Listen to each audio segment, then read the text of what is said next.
Hello everyone. তো সবাই কেমন আছো? আশা করি সবাই খুব ভালো আছো। তো তোমাদের যে সরস্বতী পুজো ছিল আশা করি সবাই খুব ভালোভাবে কাটিয়েছো। তো আমাদের আজকে থেকে নিয়মিত ক্লাস শুরু হয়েছে, ঠিক আছে? তো আজকে তোমাদের যে ইংলিশ ম্যাডাম আছে তো তিনি একটু প্রবলেমের জন্য আসতে পারেনি। তো আমি ভাবলাম তোমাদের আজকে ইংলিশটা করে দিই, যেহেতু তোমাদের সামনে গ্রুপ সি এক্সাম আছে, ওখানে ইংলিশ মানে মার্কস আছে। তো দেখো আজকে তোমাদের আর্টিকেল মানে একটা টপিক আমরা আলোচনা করবো হচ্ছে আর্টিকেল। তাহলে আর্টিকেলটা কি, মানে আর্টিকেলটা কি আগে আমাকে জানতে হবে। যে দেখো আমরা প্রথমেই স্টার্টিং এ ইংলিশ শিখতে গিয়ে সবার আগে শিখি পার্ট মানে বর্ণ, ঠিক আছে? বর্ণর পরে তোমরা সব মানে পার্টস অফ স্পিচ, এই জিনিসটা আমাদের প্রথমে স্টার্টিং এ শিখতে হয়।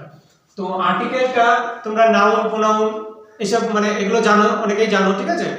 তো আর্টিকেলটা কি জিনিস, ধরো আমরা কোনো কিছু আমার কাছে আছে, এবার একটা কিছু নির্দিষ্ট করে যদি বোঝানোর জন্য সেই জায়গায় আমরা আর্টিকেলটা ব্যবহার করি, ঠিক আছে? এবার আর্টিকেলটা আমরা দু রকম, একটা হচ্ছে ইনডিফিনিট, একটা ডেফিনিট। ডেফিনিট কোনগুলো? ডেফিনিট হচ্ছে তোমাদের একটা নির্দিষ্ট করে বোঝায় যেগুলো, সেগুলো হচ্ছে ডেফিনিট, মানে হচ্ছে দা, তাই তো? তাহলে দা হচ্ছে ডেফিনিট আর্টিকেল। এবার एग्जांपल ধরো যদি বলে স্কাই, এর আগে কোন আর্টিকেলটা বসবে? স্কাইটা মনে রাখতে হবে, আমাদের স্পেসিফিক বলে দিচ্ছে যে স্কাই তো একটাই আছে, এরকম একটা কোন নির্দিষ্ট করে যদি বোঝায় তাহলে এটাকে দা বসবে। মুন, ঠিক আছে? তাহলে এর আগে কি বসবে? মুন তো একটাই আছে, দা বসবে। এই হচ্ছে বেসিক জিনিস, মানে যেগুলো একটা নির্দিষ্ট আছে সেইটার আগে আমরা দা বসাতে পারবো। এবার হচ্ছে আসি ইনডিফিনিট। ইনডিফিনিট মানে অনির্দিষ্ট, যেমন এ আর এম, এই দুটো বোঝায়। আর ডেফিনিট মানে দা, এটা বোঝায়, ঠিক আছে?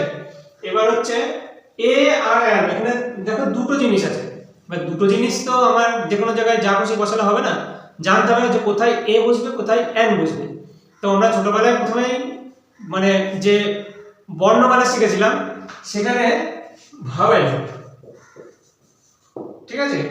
ভাওয়েল আছে আর কনসোনেন্ট,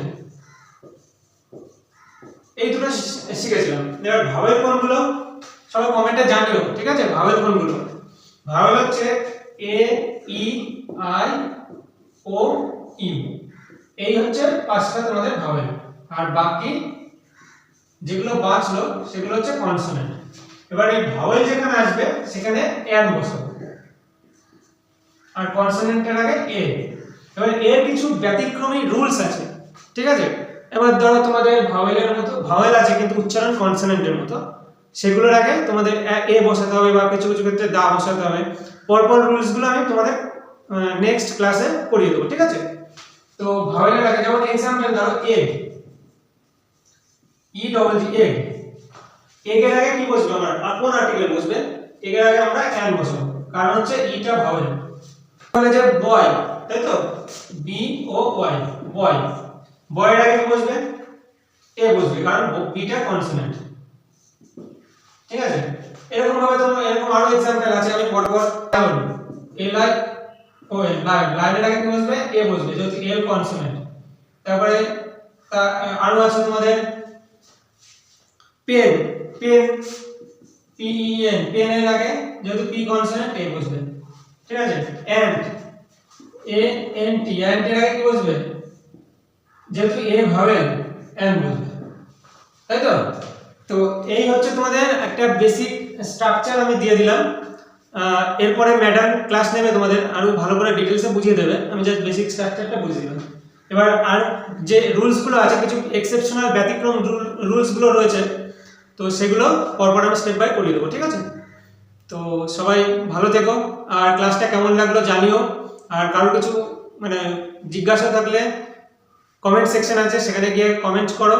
কমেন্ট চ্যানেল আছে ডিএস একাডেমি, সেটা অবশ্যই সবাই সাবস্ক্রাইব করো, কারণ ওখানে প্রতিনিয়ত তোমাদের যে গভর্নমেন্ট এক্সামগুলো হয় তার প্রতিনিয়ত ক্লাসগুলো পেয়ে যাবে, আর আপডেটও পাবে। সব কিছু ইনফরমেশন ওখানে আমরা প্রোভাইড করে দেবো, ঠিক আছে? আর সবাই ভালো থেকো, মন দিয়ে পড়াশোনা করো। বাই।